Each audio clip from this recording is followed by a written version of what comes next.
good afternoon, everyone. Good afternoon. Everybody doing all right? Yes. All right, well, welcome to this month's Closing Bell Speaker Series. We are thrilled to have you all join us this afternoon in spite of the rain. We thank you all for still making time to come and listen to what I know will be a wonderfully rich panel discussion with some really esteemed colleagues from Thermo Fisher, Bank of America, and the State Employees Credit Union. So again, thank you all for joining us this afternoon. I know you're all going to enjoy this just as much as I am. So I am excited to hear our panels today. And so without sort of further ado, we have a wonderful panel with us this afternoon. We have Mrs. Jennifer Anderson, who is the Executive Director, Operations Controller for the Clinical Research Group at Thermo Fisher. We also have with us Mrs. Leatrice Caldwell, who is the Senior Vice President for Outreach for the State Employees Credit Union. And we also have Mrs. Erica Clark. Thank you for being back with us today, Director of Commercial Finance for Thermo Fisher. And we have one of our EAC members, Mrs. Tiffany Eubank Sanders, who is the Managing Director, Private Bank Head of Diverse Segments at Bank of America. And so we are thrilled to have them with us. And today our moderator is our new director, Mrs. Shekinah Simeona Lee, who's going to help lead this conversation. So without further ado, I'm going to turn it over to Ms. Shekinah.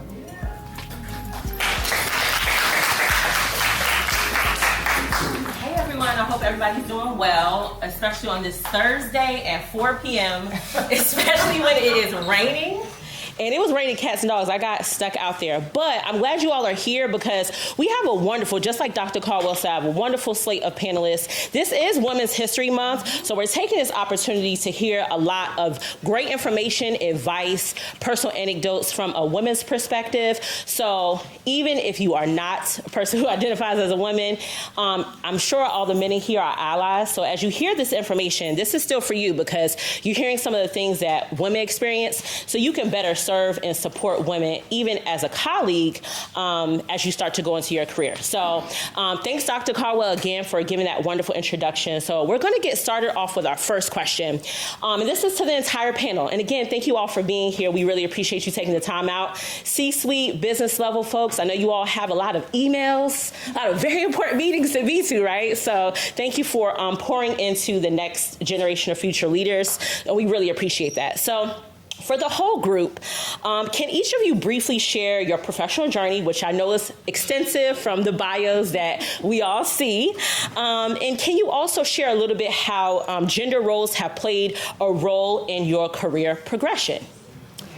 Do any of you want to start? I was handed the mic, and I maybe I'm the first one alphabetical, but I'm not. So good afternoon. Thanks all of you for coming out. I was here last year, so it's good to be back. My career is probably a little bit non-traditional. Straight out of undergrad, I went to grad school and worked in sports. I was good at it. I worked in sports for a few years. I loved it. And then I realized I was going to be poor forever. So I went back to school. After I was married, I went back to school. I went to UNCW and got a master's in accounting. And through a business week that they hosted, I was introduced to, at the time, CFO of PPD, which is Pharmaceutical Product Development. It was a Wilmington-based company where my husband and I lived, and so was able, through him, to get an interview. It was a tricky spot to get an interview at. Was able to get an interview through hosting that CFO, and went to work there 13 and a half years ago. I'm very, very fortunate that I was hired by an incredibly strong woman leader who she still does, and I still talk to her regularly, but she spent a lot of time fighting for a seat at the table. And I'm super grateful for that, but also I'm grateful for the leaders above and around her for supporting her and allowing her to support all of us. I'm sure that we'll talk a bit more about this later, but through my nearly 14 years now of working with her, she's been a great advocate and mentor and ally. And to be perfectly honest, I just got lucky, right? That she was the person whose team I ended up on. She's worked hard, I've worked hard, and, over the years we've grown. I've grown, I've tried different things in the organization, have moved around, had different roles. And I imagine that we'll talk about that later as well. But, was always willing to try something new, always willing to say, I don't know how to do that, but yes. And I think that's a lot of my development. I'm going to pass it on to Jen.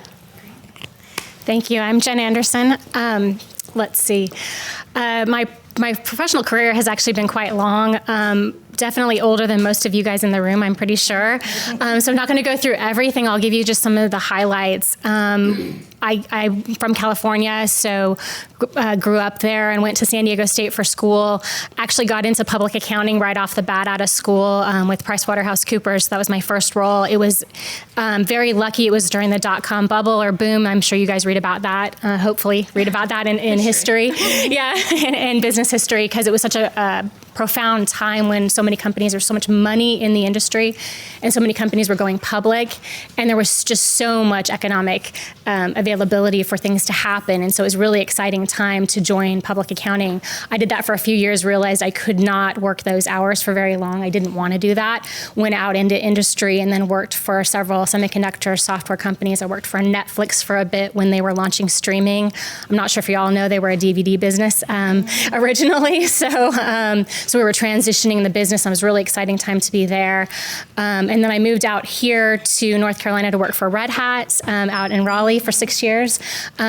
Really proud to have been there, enjoyed my time there immensely, and now have moved into life sciences. So I'm also part of Thermo Fisher's CRG clinical research group, which was called PPD in the past. And I've actually been at the company for 7 or 8 months. So this is a pretty new role for me. So it's exciting to be talking to you while I'm still kind of getting my feet under me. But I've led some really large teams and some really small teams where we've had to be scrappy and figure out how to do things. And I would say the gender side of things, my first leader made a huge impression on me because I actually worked for her while I was at San Diego State in the back office of an accounting of a software company, doing just about anything they asked me to do. And when I graduated, her advice for me was, do not stay here and work for me. I'll give you a job. I'll have you move up within my organization, but go do public accounting, because I did not and I regretted it. The connections and the hard work and the amount of exposure you get in a firm like that is different than anything else you would get anywhere else. And I can tell you it's been the springboard for my career.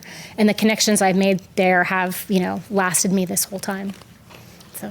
Great. Thank you. Well, good afternoon, everyone. I am Leatrice Caldwell, and I am the Senior Vice President at the State Employees Credit Union. And I actually been at the credit union for 22 years. So for me, that is the only company that I have actually worked for. So I went into college, got a bachelor's degree in business administration, then a master's in management leadership. And from there, I actually started working peak time for 2 years for State Employees Credit Union. And my manager was a woman.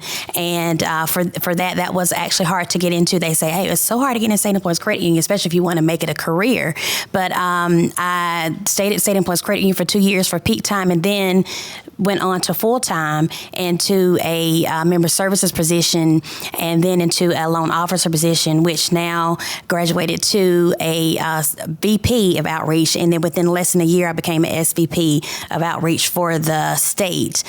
So I would say for me, gender roles, while I was in the loan officer position, I was basically a senior loan officer, but I was not able to grow within that department because unfortunately, I would say for me, though, when I became a VP, that was a woman who promoted me.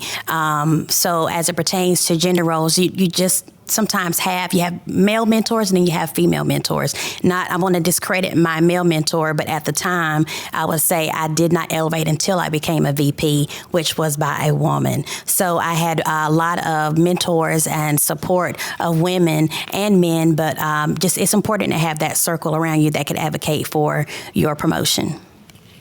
Thanks. Good afternoon. Okay, that's not going to work. Okay, first of all, can I get an Aggie Pride, please? Aggie Pride. Thank you. Thank you. And for those of you who haven't figured it out, I am an alum, very proud alum of North Carolina A&T State University. When I was here, it wasn't the Deese College of Business and Economics. It was just the School of Business and Economics. And I graduated out of business economics in 1993. So I am older than all these young ladies who are up here and have been working in banking and finance for over 30 years. Have seen a lot. I can promise you when I started in banking and finance, we didn't have mobile apps at all. And you had to go into a financial center to deposit a check. You had to go to get cash out. We didn't have ATMs or the proliferation of ATMs that you all see today. So I've seen a lot of change over time. And it's been, an incredible journey. I'm not going to sit up here and give you role by role because we would be here until the evening. But what I will say is I work for Bank of America, the second largest bank in the world. I've worked in every single line of business we have. Most of the roles that I've been in, I've been the first. In many instances, I've been the first female, and in all instances, I've been the first Black female. I have lived all over the U.S. and have lived internationally. I lived in London for a couple of years and traveled through Europe, the Middle East, and Africa on assignment. And I came out of your university. So I tell you that to give you a great example of the fact there's nothing that you cannot do here. And I want everyone here to understand that. There's no excuses for why you don't succeed because you're at one of the premier, not HBCUs, but universities in the country. In terms of my role today and how I got here, was really being unapologetic and being courageous, just like many of these women. I had a lot of great female role models, women who were breaking barriers and busting through ceilings as well, that I emulated. I followed and really observed what they were doing, how they were doing it, talked to them. I was a sponge to understand how do I maneuver through situations where spaces were not created for me to be in, but I knew I wanted to be in them. And so I leveraged a lot of those females. I also am a big believer of the fact that there are always a few good men. And so I always took very intentional care to make sure that I created what we often call a board of directors for myself. You all know what boards are and board of directors, the function that they serve for organizations and corporations. When you get out into corporate America, and I would submit to you today as students, you need a good board of directors. You need people that have diverse backgrounds and experiences who will tell you the brutal truth when you don't want to hear it, but who will be there, ride or die, to support you whenever you need it. And for me, that has been critically important as I've gone into countries that I never would have imagined stepping into. I surely didn't plan on it. And situations where, quite candidly, they had never seen someone that looked like me show up. They hadn't seen a female and they hadn't seen a person of color. And they certainly hadn't seen them show up at my level of leadership. And so I commend the three ladies who are up here alongside with me today. Thank you for taking time out of your schedules to be here. And I encourage each of you to make sure that today is the first day of you really putting together what is the circle that you're going to surround yourself with? What is the network that you need in order for you to be successful while you're here at A&T, but as importantly as you move forward in your careers and personal life. Thank you for having me and thank you for being here. Thank you. Great. So a lot of you all touched on some mentorship opportunities, a myriad of opportunities within your own professional journeys. And Ms. Eubanks Saunders brought up a great point about building your board of directors, which is a great segue into the next question. So how important has mentorship or even sponsorship been to your success? And what role do you think women in leadership should play in mentoring the next generation of female leaders?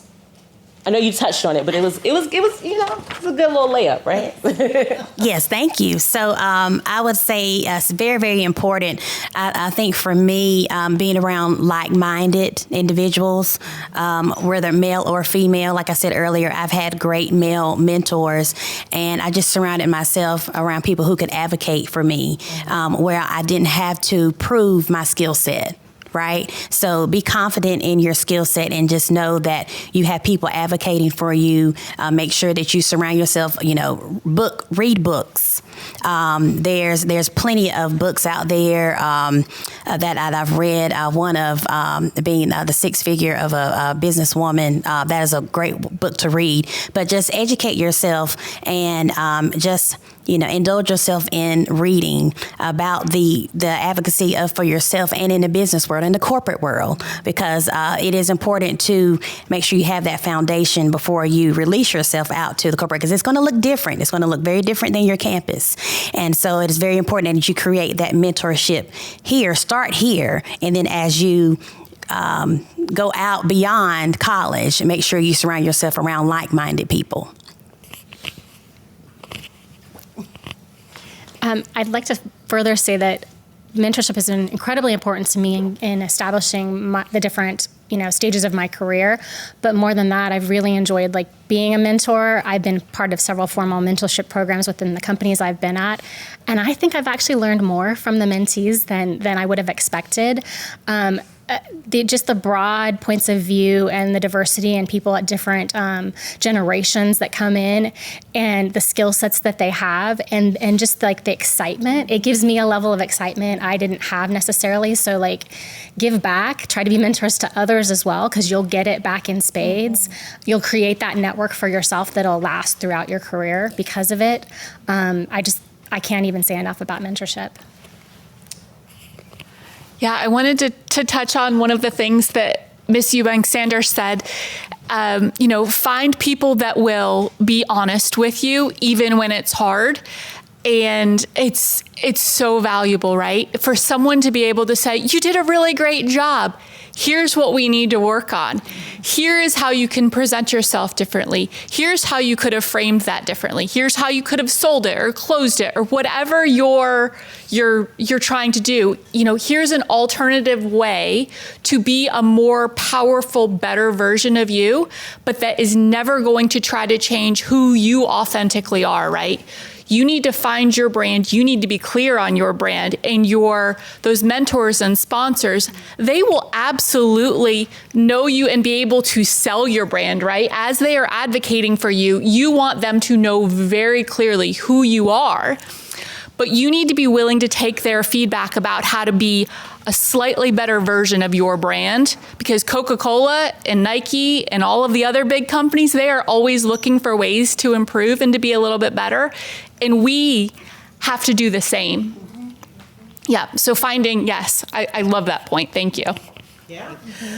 The only thing I'd add to what these ladies have said, because they pretty much covered it, especially from a mentorship perspective. But for those of you who aren't familiar, I thought I'd just kind of distinguish between mentorship and sponsorship, because there is a distinction. So, as these ladies have shared, when you've got a mentor, that's someone, it's a trusted ally. It's someone who is in your corner, who has agreed to, oftentimes. So you typically will ask someone if they've got capacity, if they'd be willing to serve as your mentor.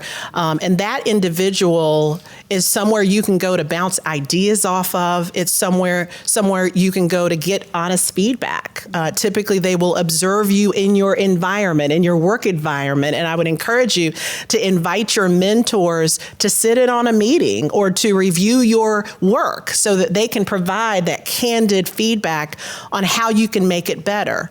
A sponsor is someone who you typically don't even know exists. It's someone who's sitting in the rooms that you don't have access to, who is sitting at tables that you will never even know exist, and having conversations on your behalf for you. And the point of that is, typically that's not someone that you can just go ask the question to, because these are people who are deciding intentionally to put their personal brand on the line for you.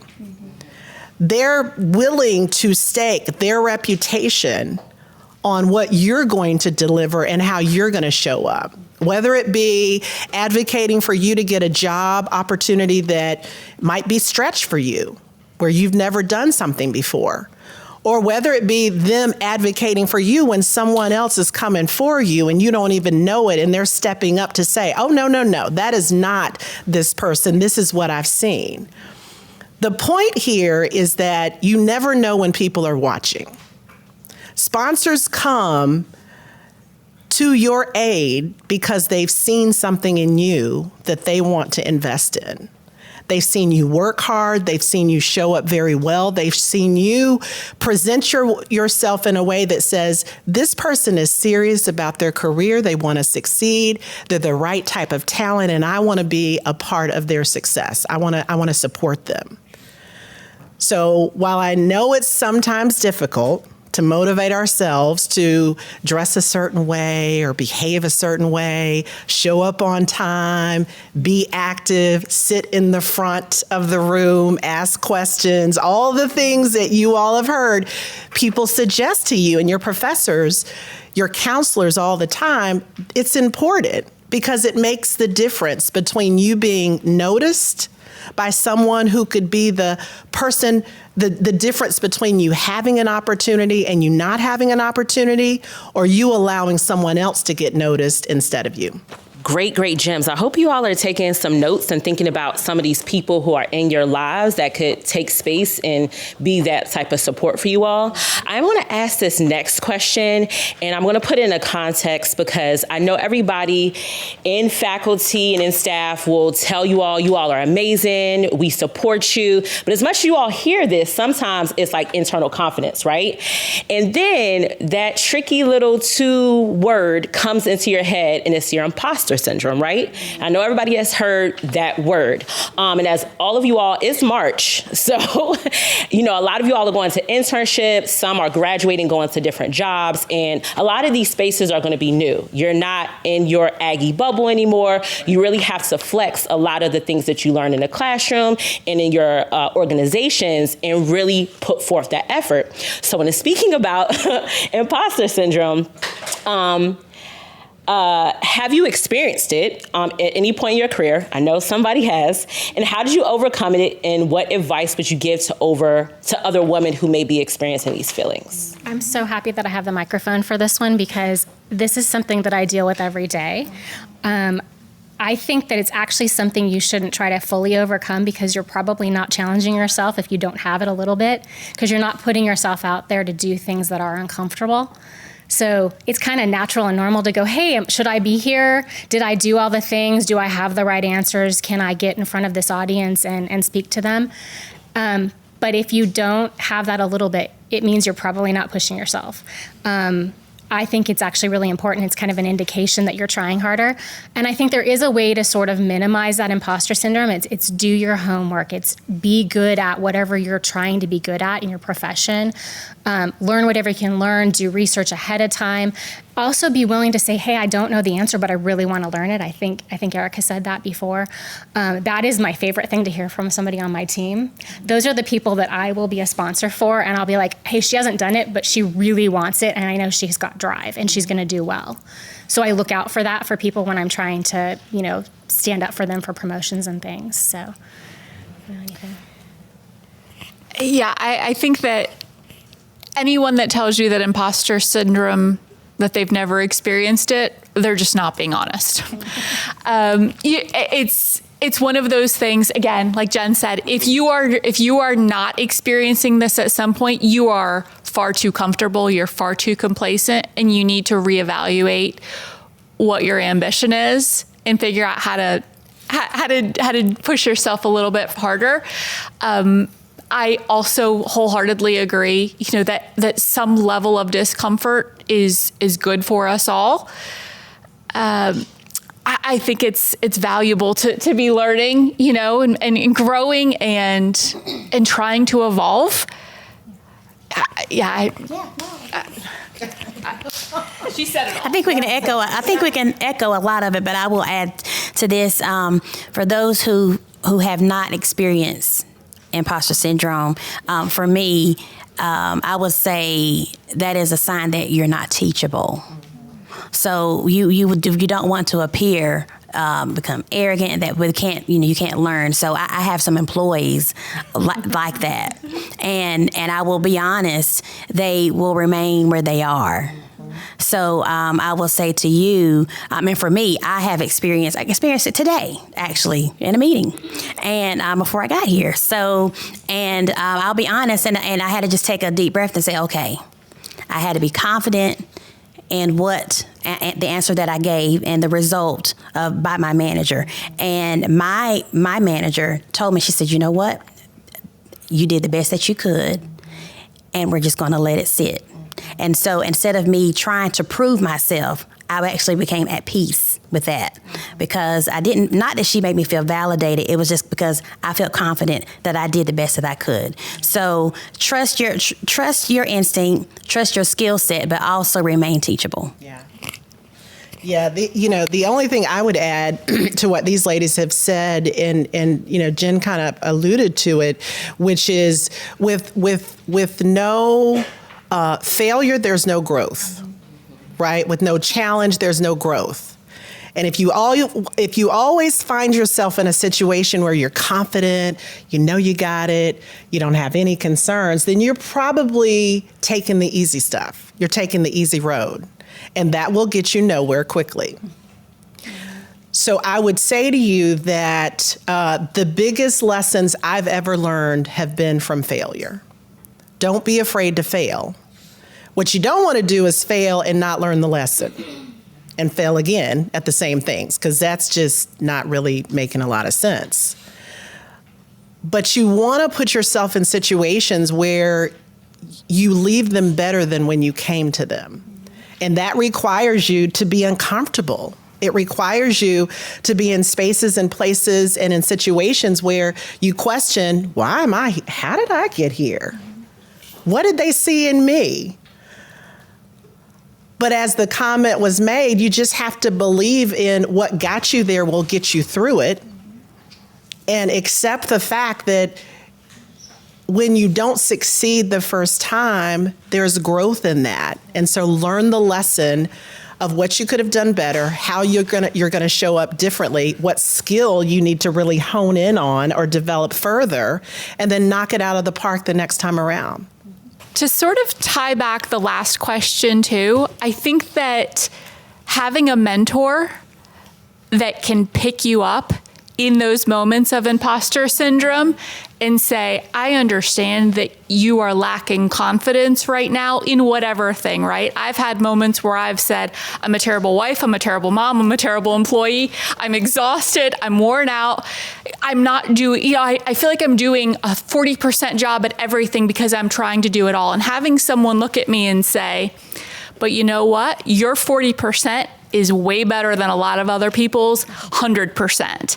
Having that mentor who you can be completely vulnerable with and will remind you of all of the things, and whether it's a text or a handwritten note, that you stumble across every couple of years, just in your back pocket to remind you of your greatness and your power, because they know that you need that is powerful, right? Those are the mentors that you need to help you combat your inner demons that come rearing out sometimes. Great points. I love that, Erica. And also, Leatrice mentioning being teachable, not being that arrogant person, because that's so important. You want to be the type of mentee that you would want to be the mentor for later on down the line. So that's super important. Since this is Women's History Month and we're talking about all the different challenges and things of that nature, how important are workplace policies, i.e., flexible hours, maternity leave, things of that nature, in helping women women succeed in male-dominated industries? And what changes would you like to see in corporate policies that could better support women? Leatrice has a lot of head nods going on over here. I would say it's very important to have a work balance and family and psychological safety. For me, I would say that that's one of the key things that I look for, that I did look for when deciding my career. I wanted to make sure that there was, of course, everybody knows about that PTO. And there was a good PTO plan, but mainly, advocating not for myself, but for employees as well, my fellow employees as well. So I would think that is the main thing, and just make sure that you have those three things, and then whatever is important to you. I think those are the key things for me in the workplace that was important to me. Yeah, and I think the other thing is, how do those things come about, right? And as leaders and individuals in organizations, think about the things you don't have that would be helpful to you, and then try to go and achieve those things. At Bank of America, I think we have one of the best benefits programs, bar none, of any corporation. I mean, we have so many different benefits, like nobody knows them all. And you can get a little bit overwhelmed when you go in on our site. But years ago was a situation where I had a number of I ran a huge organization, a number of females working for me who traveled a lot because that was their job, in sales. And many of them were childbearing age and wanted to have kids. Well, one of the barriers for them to be able to come back to work and travel the way that they wanted to is the fact that they wanted to breastfeed. They wanted to continue to breastfeed their kids. And so at the time, we couldn't accommodate that. So what did we do? I worked with some other females. We created a lactation program where women all over the world traveling could pump, freeze their milk. We'd ship it back home. They could continue to travel. And it just worked very well because they continued to do what they needed to do that was important for them and their family. And we were able to facilitate that process and take away the stress of a mother having to decide if this is the right time for her to not give her child what she feels like they need because her work requires that she travels, right? So it's simple things like that. I mean, peace of mind is critically important, and those are the types of things that help you as an employee feel like you belong in a place, that they recognize what's important to you, and that you want to drive a lot of value and a lot of support for the business that you're in. But when you see something, say something. When you see a teammate, or even here, I mean, you all are around each other every day on campus. I'm sure you probably have a list, hopefully it's not that long, but a list of opportunities where the college can help you in being successful or more successful every day. As students, you all have the power to elevate your voice and say, hey, we don't have these things, we need these things, and this is why, and see if you can't get some support around getting them. So my point is, those benefits nobody just sits around in a room and thinks up what benefits do we not have, do we need. Every one of those benefits is the result of someone in an organization having a need. That was interesting. Having a need and employees really, and women, I mean, we're talking about women, right? So women and allies stepping back and trying to figure out how can we get women more career focused? How can we extend their careers? How can we enrich their careers? How can we make sure that as they're rising through the different levels of leadership, that they have the support needed so that they don't feel like they're making a sacrifice or having to make a hard choice between their personal life and their work life? Anything else? Yeah, I think you hit it on the nail. I think that there's a lot of companies out there that they want to hear what you can do better for them from a benefits perspective, but they're not going to offer it up if you don't ask for it. So you need to bring your voice. You really do. When you're applying for stuff, ask what their benefit programs are. Tell them what the important things are for you. I've seen a lot of new programs in place over the last 10 years. Fertility support for people who aren't ready to have kids yet, but they want to be able to have them some days. These are things that are being put in place. So ask if that's available. Adoption support, paternity leave. That was a thing that nobody had 20 years ago, but now is so important. And those came about by asking for it. And absolutely bring your voice, ask, tell them what's important to you. And the more they hear it, the more likely it is to happen. Yeah. Are you all familiar with paternity leave? Yes. Oh, okay. All right. Yeah. Because, people don't. Maternity is different than paternity, so. Right.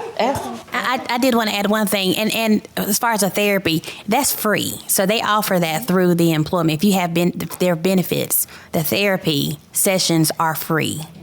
So just inquire about, as they said, as a panelist said, please inquire about that, because there are many, many options and resources and services that are no cost to you at all. So just wanted to add that piece. Yeah, everyone here has said advocate for yourselves, right? And know that you're not the first person to ever advocate for whatever it is somewhere in the world. I was the first person on my team to have kids. My boss didn't have kids. Her boss didn't have kids. His boss didn't have kids. Like, there was nobody kind of in my chain that had kids. And so as I'm going, well, daycare closes at 5:30. I've got to go. They're all looking at me like, what do you mean daycare closes? We work until, 7 or 8 o'clock every night. And it's like, I have to go. Like, they're going to put my infant on the street, in downtown Wilmington, and that's not an okay answer. So, but they knew that I was going to get my job done. They trusted, I had proven that I was going to get my job done. And I simply just had to say, this is what I need. And here's, I can log back on at 8 o'clock after my baby goes to sleep and get whatever I need to get done.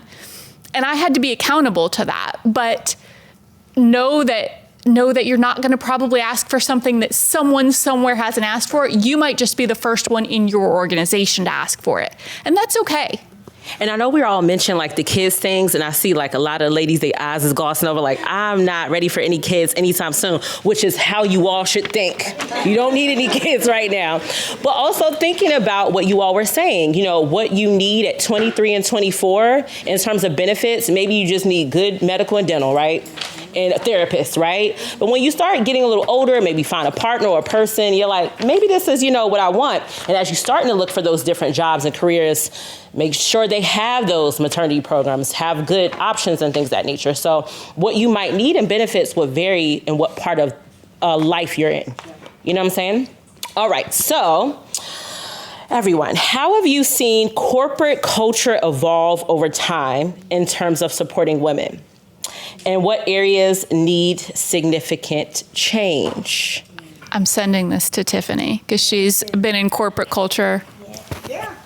I'll start the conversation. For us all.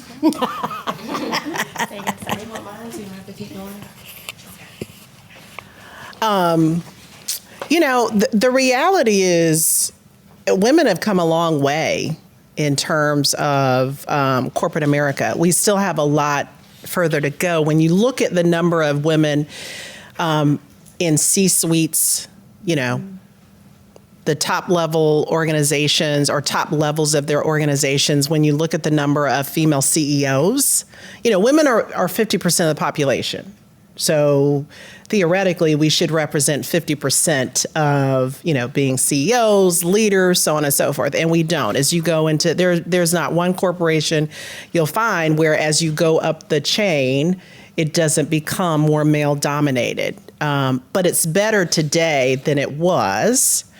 And a lot of that has come from women being willing to advocate for other women.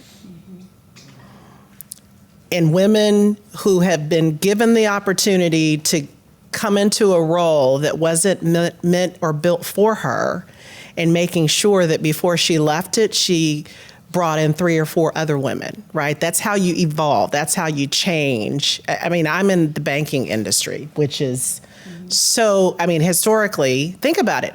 Women could not own credit. Many of you probably don't know this because of your age, but it wasn't until 1974, after I was born in 1971.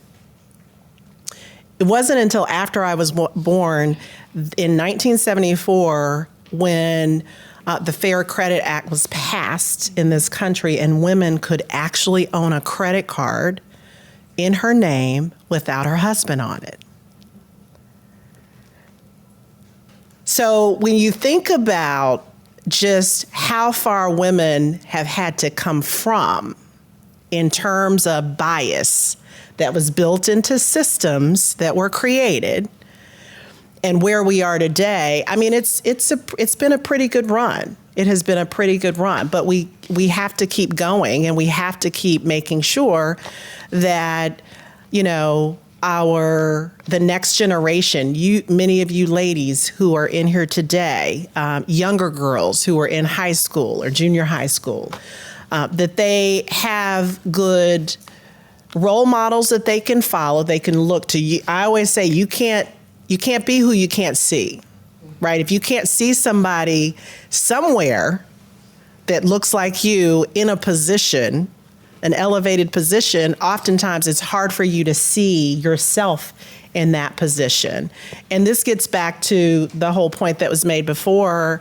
Everybody on the panel talked about the incredible importance of mentorship and making sure that you're finding women, strong women, who you trust. And even for the men, just like I said, the girls need great male mentors, the men need great female mentors as well.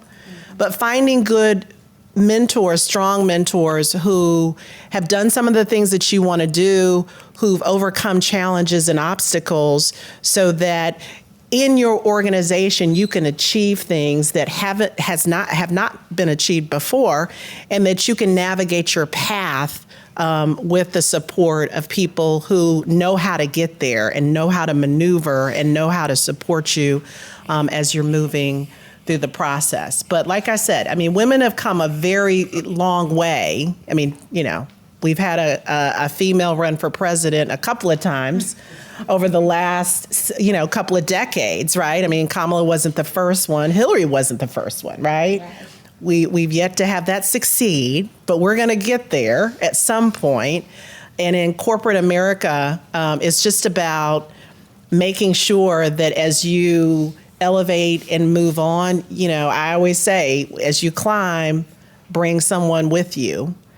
And if to the extent that can be another female to help you share the perspective and have presence in those rooms and represent all the females who are trying to get into those rooms, then that's how you really start to change the face of an organization. Ladies? I don't have anything to add. You said it all for me. She touched it all. Yeah, I completely agree. And we've talked a lot about the women, right? And I love the idea that every woman, strong woman, needs a few good men in her corner. But on the flip side, for all of our males out there,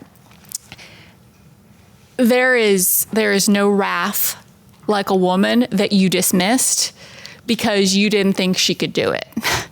And you do not want that woman fighting against you for a promotion. You don't want to have disrespected some lady that you didn't even mean it 2 years ago because she didn't forget.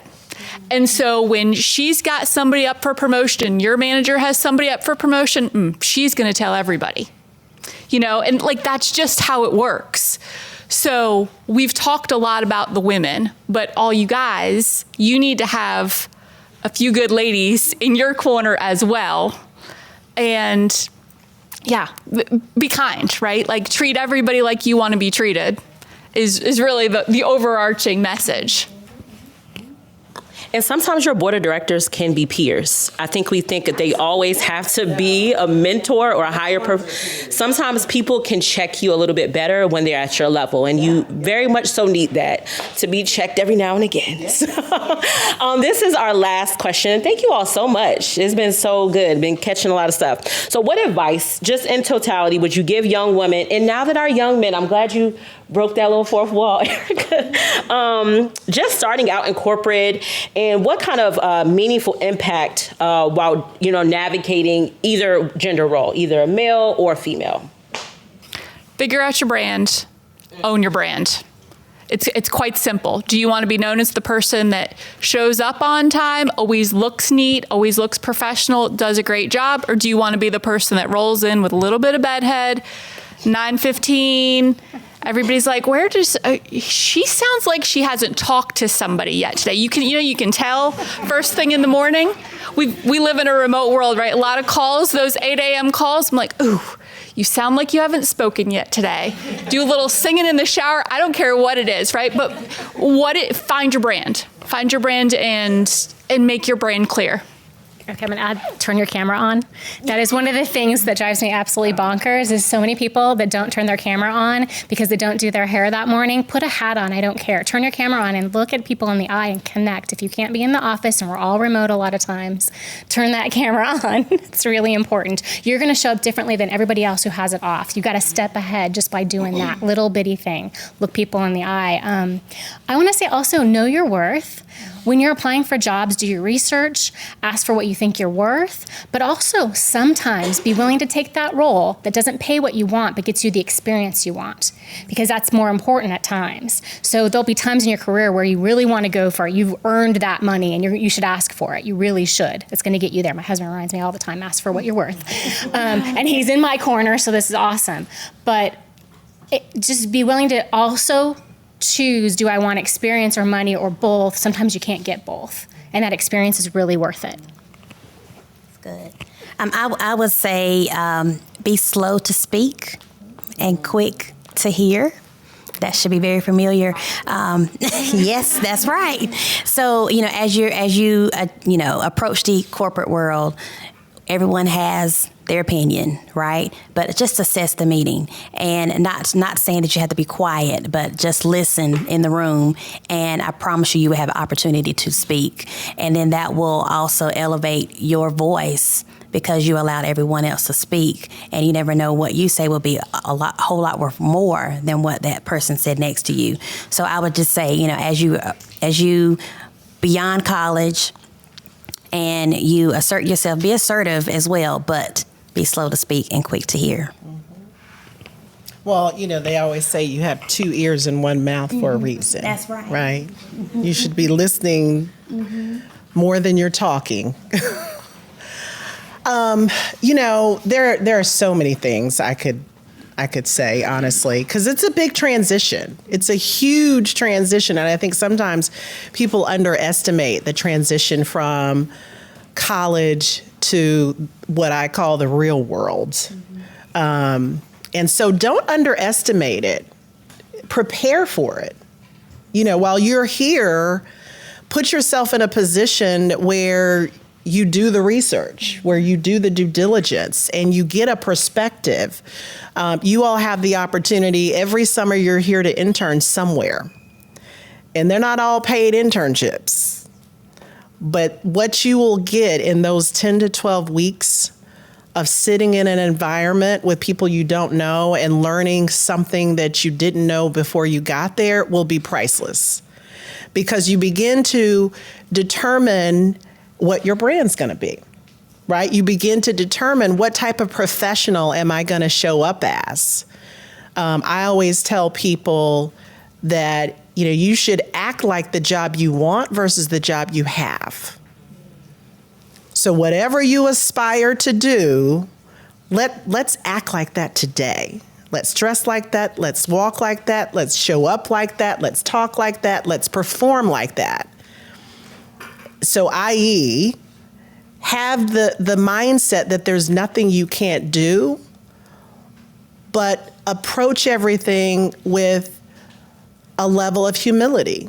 I mean, I want you, trust me, I want you to be unapologetically confident when you step out of A&T, because you certainly have the technical skill ability, because you've sat in class, you've heard from amazing professors who had great experience. You spent time during your summers and internships having exposure to workplace environments and some of the subject matter that you're studying. So you're prepared from that perspective. But every job is going to be different. Every company is different. Every culture is different. And so you have to be humble enough to know that even though you show up with a level of excellence under your belt that got you through to graduation, now it's time to put all of that great schoolwork into practice, and that requires that you listen and learn, ask questions,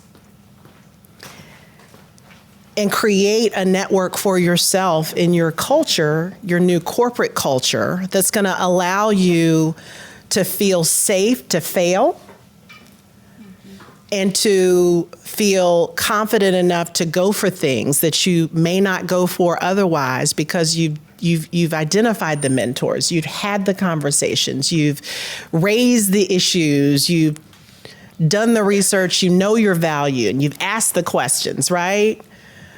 But again, humility is what seems to really come and resonate for me most, because oftentimes I do see, and again, I always want you all to feel like you're invincible. And there's so much that you can achieve. But in order to get to the end, you got to go through some things. And you have to be willing to learn the lessons as you go through the process. And so surround yourself with people who will teach them to you, who will share the information and be willing to receive the information. Awesome. So many things. I literally can't pick just one thing from everything that you all were saying today. But we do have a little bit of time right now. So if anyone has any questions for our wonderful panel, please, please, please ask. Hello, everyone. My name is Imani Solomon. I am a sophomore finance major from Houston, Texas. And I wanted to ask you guys, earlier you spoke about feeling safe enough to fail, but success should always, be your goal. So how do you make sure that you don't ingrain success so much in your brand that when you do fail, you don't feel like you failed yourself or you just fall apart completely? That's a great question, actually. I mean,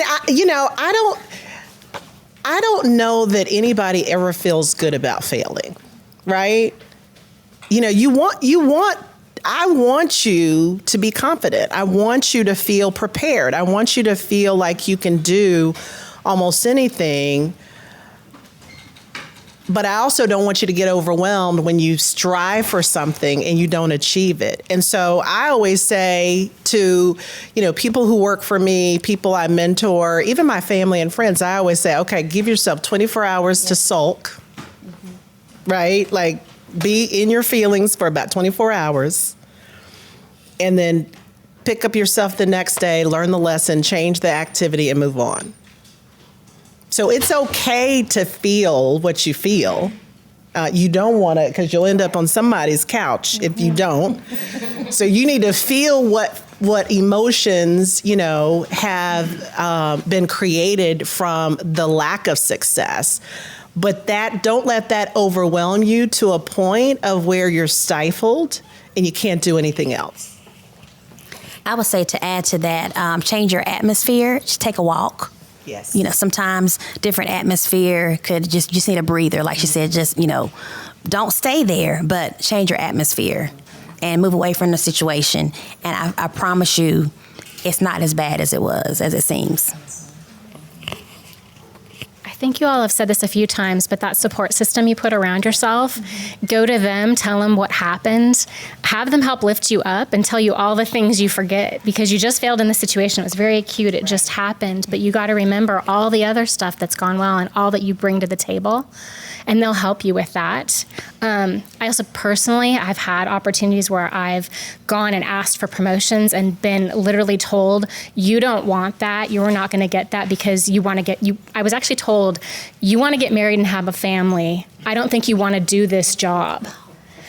And I lost out on that because I didn't get to hear from the person what was really wrong with what I was doing, what were the gaps I had, so I didn't get any constructive criticism, and he missed out because he didn't know that I could do anything if he would have given me the chance, and that wasn't my roadmap or my plan. I did want to get married, but I still wanted to work hard, and they didn't give me that chance, but it made me make a decision. I can stay here with somebody who doesn't believe in me, or I can go find something better. So I did my job really well for a few more months until I found that next role at Netflix. Amazing. So, just when a door closes, a window opens. I know everybody says that. It's true. So just step back, get that support system around you, and remind yourself how great you are. Mm-hmm. Yeah, the other side of this, I guess I would say, is even when you have successes, and we all want you all to be so successful in all of the things, there is always something that can be done a little bit better. And taking a moment to acknowledge that there's always a development opportunity. Then when a bigger development opportunity comes your way because you sort of had a little bit of a crash landing, it doesn't feel quite so bad because every single day you have a development opportunity, so you're used to it. You're used to, I did this well, like that. It's that self-compliment sandwich, right? Like I did this well. Here's what I need to do better. Some days the meat of the sandwich is just a little bit more, right? Some days Grandma made the sandwich and there was a lot of meat on it. Yeah. Thank you all so much. We are at time, so I want to be respectful. Dr. Caldwell does have some presentations for our panelists, but before he gives it to them, please, can y'all give them a hand? And they will be here, so please ask them questions. They may be a part of your board of network, your board of directors. You never know. So please, please, please ask them questions. They talk to, professionals all day and probably are bored in Zoom sometimes. So they want to talk to y'all, right? All right, here you go. So again, we just want to thank you all for participating. Thank you all for accepting our invitation. I know it was short, but nevertheless, your insights today have been invaluable, and I'm sure our students loved it. So on behalf of our leadership team, Dr. Huscroft, Dr. Morgan in the back, myself, our department chairs, Dr. Ugborough, and others that are here, we just want to say thank you all for joining us this afternoon and being a part of our Closing Bell Speaker Series. So we have a little gift for each and every one of you all.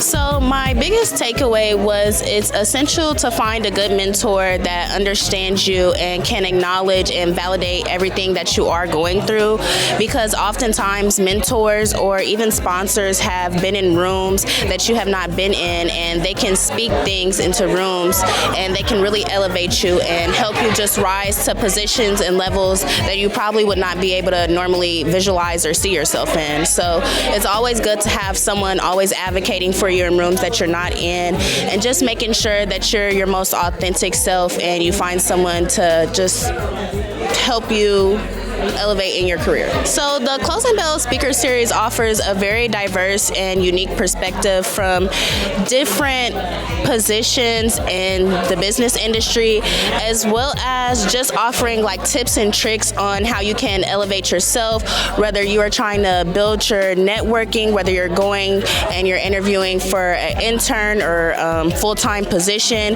Each speaker just offers a unique perspective as to how you can be your most authentic self and and ways you can elevate yourself so that you are able to secure these positions that you're going out to acquire?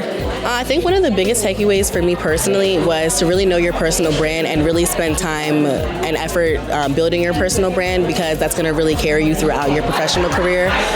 I've been told throughout these closing bell series that it's really important to know yourself while you're in the corporate world, especially being Black and just being able to navigate having your own personality, having your own culture, even when you're going into spaces that aren't really going to be a lot of me in there.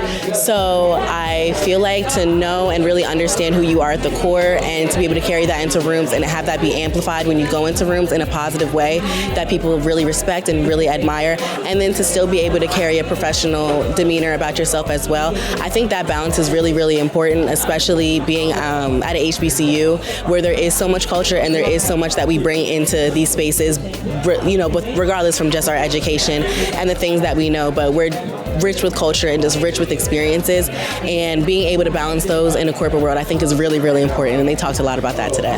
I really did love hearing about gender equality as a female, because it really shocked me that all of these experiences that I feel like women talk about even when we're younger carry into as they get older and as you still go into the workforce in your 30s and your 40s and as you just progress. Being 20 years old now and hearing women that are 30 and 40 talk about things that I'm experiencing, being in professional settings even at a relatively younger age, I feel like is really validating for me, and it's honestly humbling in a way to see how women have elevated so far in their career. All of these women are at the top of their game in their careers right now, and each in their own respective fields, and I think that's just very empowering to see, because usually when we have people come in here, we do have men and women, but I've never seen an all-female panel like this, and it was really great to see. And they all just had great personal tidbits about how to really brand yourself and really find yourself in these male-dominated spaces. They talked about advocating for yourself and speaking up, and being closed mouths don't get fed. And I really, really resonated with that, specifically when they were talking about things with, when it gets to that point, having maternal leave and paternal leave, things like that. I thought those were really cool things that they talked about as well. This experience was wonderful. I think this is the first time I've actually gotten to speak to this sort of audience of college students or students at all. I've spoken to user groups for software systems, things like that, and other accountants, but I've never spoken to a student group, and I could see a lot of energy, and I loved the questions that we got ahead of time, and the question we got in the room. It's just inspiring to see so many young people put together and excited about their future. I think the conversations after the presentation are even more valuable, getting to connect with people and find out where they're at. I absolutely love it. I think just bring your full self.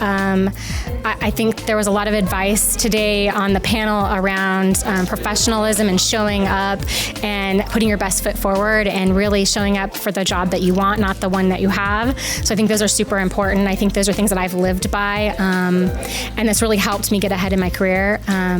Look for ways to improve things. Ask for opportunities. Ask to do things you've never done before, because somebody's got to get the experience somewhere. Super important. Thank you for inviting me to be here. This is really fabulous. It's nice getting out of the office and getting to meet some people, and really excited and hopeful that we'll have some internships come out of this program. Oh my goodness, it made my heart full today to be able to share my experience and to see all the students in the room. I feel that they received everything that each panelist had to say. There were so many gems that were dropped, and I think that they could take that beyond their college career. So I'm very, very grateful to be here, and I'm just excited about where these students are going beyond their college. My advice to those who want to enter into a career such as mine is to surround yourself by mentorship, mentors, like-minded people, and to make sure that they can advocate for you and your skill set as you go beyond your college. Yes, I would say continue, remain humble, and that will get you far, far in life. And also, don't be afraid to assert yourself and to network with people, because you never know, they may be your ticket to your dream job. It's incredible. So I mentioned earlier to the panel that I am in the role that I am in today because I met the, at the time, CFO of the company that I went to work for after grad school graduation, and have I've stayed with that company for 13 and a half years. So I 100% understand the value of being on campus, being available, making those connections. And it's great to see the enthusiasm of the students, and also just the enthusiasm of the other women that were on the panel. I loved personally listening to their stories, listening to their advice. It's good for all of us, male, female, regardless of the point in your career that you're at. It's great to hear. It's great to connect, and great to be a part of just a youth and a little bit of enthusiasm, right, that comes from being young. What advice would I give to those that want to enter into spaces? I'm a firm believer in knowing your brand, right? Building your brand, knowing your brand, being intentional about your brand. That's how you show up for work every day. It's how you present yourself, how others perceive you, how your mentors and your supervisors can know what to expect from you. They know how to sell you to others, in the organization, and how people just that you interact with respect, what your brand is.